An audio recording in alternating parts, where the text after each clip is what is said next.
another question we have: discuss the future of SARC in the light of India's increased focus on the other regional grouping like ASEAN and BIMSTEC. तो discuss the future of SARC. सबसे पहले future of SARC किस light में? In light of India's increase focus on the regional grouping, जैसे कि ASEAN को लेकर हम लोग क्या कर रहे हैं, बिम्स्टेक को लेकर क्या कर रहे हैं, तो इसका इम्पैक्ट सार्क पे क्या पड़ेगा। तो सबसे पहले सार्क का स्टेज कहाँ है, सार्क क्यों बना और सार्क अभी तक किस स्टेज पे है, और हम लोग आसियान में क्या हो रहा है और बिम्स्टेक में क्या हो रहा है। तो इस तरह जब तीनों के बारे में जान लेंगे तो समझ में आएगा। सबसे SAARC was envision as a platform for promoting regional cooperation, economic integration. तो क्या है, सबसे पहले आपका रीजनल एक कोऑपरेशन, सब जो रीजन हो गए सार्क में, जो पाकिस्तान हो गया, इंडिया हो गया, नेपाल एंड पाकिस्तान, तो ये सब रीजनल कोऑपरेशन के लिए, और एक तरह का इकोनॉमिक जब जुड़ जाएंगे तो हम एक दूसरे से ट्रेड करेंगे ज़्यादा, मोर number of people, more number of businesses, more number of people, more number of businesses we have among the South Asian nation. However, the organization has historically been plagued. Plague मतलब रुक चुका हुआ है, उसमें अस्थिरता आ चुकी है, स्टैग्नेशन पे है, by tension between India and Pakistan. So, with India's engagement in ASEAN and BIMSTEC, the future of SARC becomes increasingly uncertain. क्या है? Uncertain, पता नहीं क्या होगा.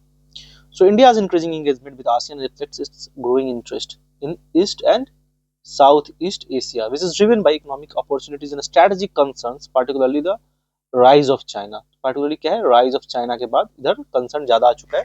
So India's growing participation in regional initiatives like RCEP. RCEP हो गया आपका regional corporation, जो कि इसमें इंडिया पार्ट नहीं है. Although it eventually withdrew, हम लोग पीछे हटते हैं.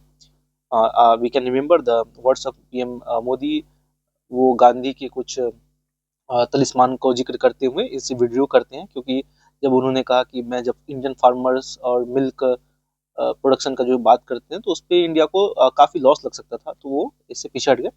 Demonstrates its interest in pursuing economic partnership beyond South Asia, ठीक है, और beyond South Asia. So ASEAN multilateralism and institutional strength offer India more reliable platform for regional integration compare to SAARC. ठीक है, तो आसियान का multilateralism offer India more reliable platform, जो regional integration SAARC में क्या है, आसियान में क्या आपके पास हम लोग आपका जो इंडोनेशिया हो गया, फिलीपींस हो गया, तो इधर का जो रीजन है, सो इधर का जो रीजन हो गया हमारा, जो ये देखिए Myanmar, Laos, Thailand, Cambodia, Vietnam, Malaysia, Philippines, Indonesia, तो यहाँ पे भी अभी इकोनॉमिक ट्रेड अच्छा बढ़ रहा है. तो हम लोग यहाँ से हटके थोड़ा इधर फोकस करने का कोशिश कर रहे हैं.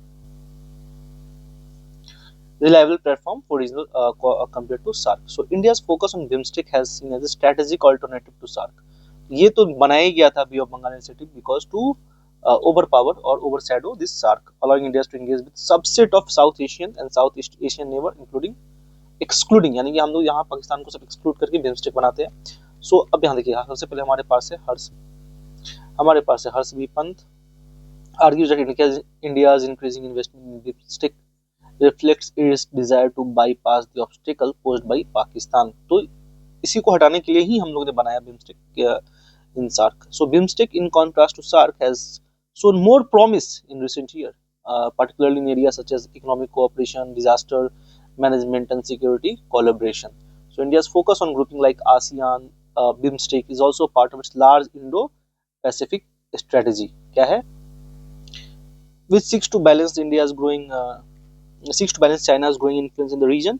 As per Shiv Shankar Menon, the SARC limitation and the rise of China have pushed India to look beyond its immediate neighborhood. क्या है? SARC जो limitation and rise of China have pushed India to look beyond its immediate neighborhood, यानी कि हम लोग अब जो neighbor है उससे थोड़ा आगे हटके बढ़ के देखें. So given the potential deadlock with SARC, जो कि within SARC जो deadlock चल रहा था, particularly due to India-Pakistan rivalry, many scholars believe that the organization future is bleak, यानी कि कमजोर है. As per Jorawar Daulat Singh, as long as India's Pakistan conflict remains unresolved, SARC will continue to be marginalized in Indian foreign policy. SARC will continue to marginalize Indian foreign policy. तो SARC का जो एकमात्र जो obstacle है वो आ रहा है because of India-Pakistan rivalry. But however, some scholars like Achin Vanek argues that SARC should not be entirely written off. Written off मतलब कि इसको जैसे बैंक में हम लोग NPA रिटर्न ऑफ कर देते हैं, यानी कि उसको पलट के नहीं देखना है, हो गया तो हो गया, अलग बात है. He emphasizes the regional cooperation in South Asia remains essential for addressing common challenges such as poverty, climate change and terrorism. Sensible addressing, ठीक है, सार्क ये अभी भी जरूरी है. So while SAARC continues to exist as a formal organization, its future is increasingly overshadowed, देखिए overshadowed by India strategic shift towards alternative regional grouping like ASEAN and BIMSTEC. So scholars emphasize the need for SARC reform or revival to remain relevant in the regional landscape. SARC को, और ये India Pakistan rivalry के बाद ही ठीक हो सकता है, otherwise there is no, I don't think there is a alternative. There's alternative like ASEAN and BIMSTEC, but there's no alternative that we have SARC and we have also Pakistan including and boosting the economic of this region. तो ये possible नहीं है unless we have a good relation with the Pakistan. So the scholar we have here is Harsh B. Pant. The term आता है term large Indo-Pacific strategy and this is SARC and India Pakistan. Here we are done with this video. Thank you.